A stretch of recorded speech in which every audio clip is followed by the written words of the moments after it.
Thank you, Mr. Chairman, and I as well am excited to be a ranking member here and working with you.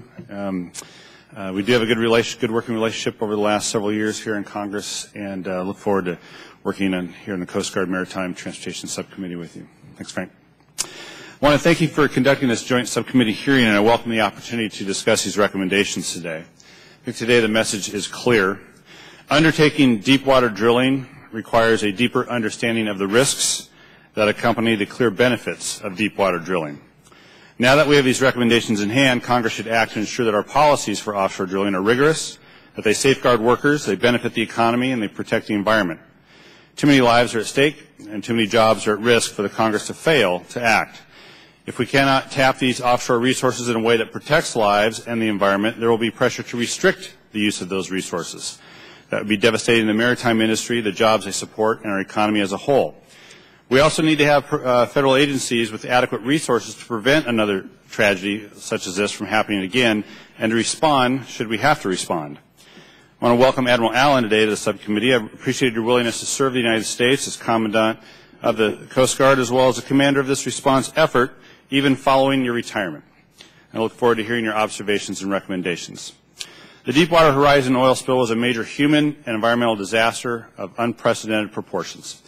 As a representative from the Puget Sound, I understand how devastating oil spills would be to a coastal region, and I want to do everything we can possible to prevent oil spills from any sources occurring in my area of the country or any other area of the country. The Commission report today clearly demonstrates that we have a long way to go to prevent similar disasters from occurring again. Unfortunately, Congress is proposing budget cuts into the muscle and to the bone of investments needed for economic growth and to protect our environment.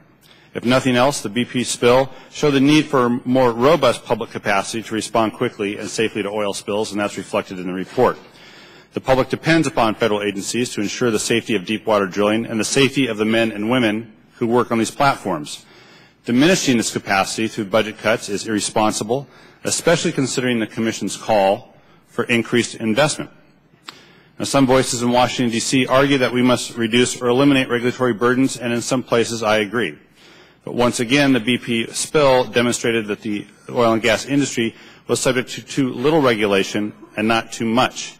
Improved regulation is both necessary in how BP implemented safety measures during drilling and ensuring effective, meaningful response plans once the spill occurred. So, in fact, some of this does fall on the federal government. No one is suggesting that we eliminate deepwater drilling off our coast. Given what we know now about the risks of this drilling, we should put pieces in place to ensure the highest level of safety. The report revealed what many of us expected to learn about the spill. First, the federal government's oversight of offshore and oil and gas drilling was too lax. We didn't do the job.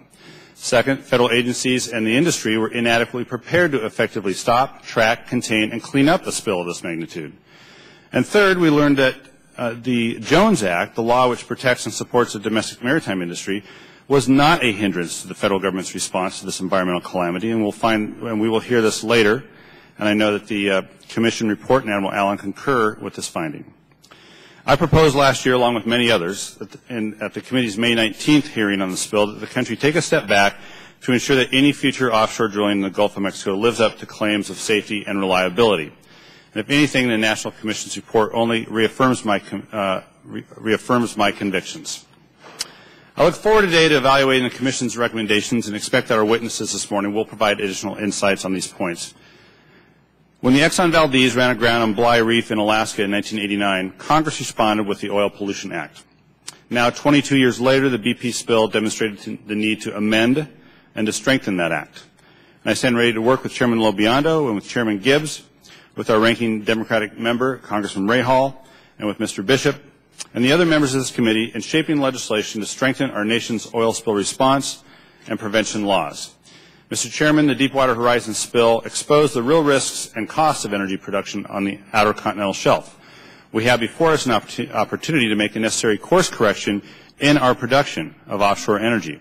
And I urge that we not let the current debate on the federal budget or regulations deter us from making the necessary investments to ensure that offshore drilling can be done safely, efficiently, and with minimal harm to our environment and to the workers who work on the platforms in the Gulf. Thank you, Mr. Chairman.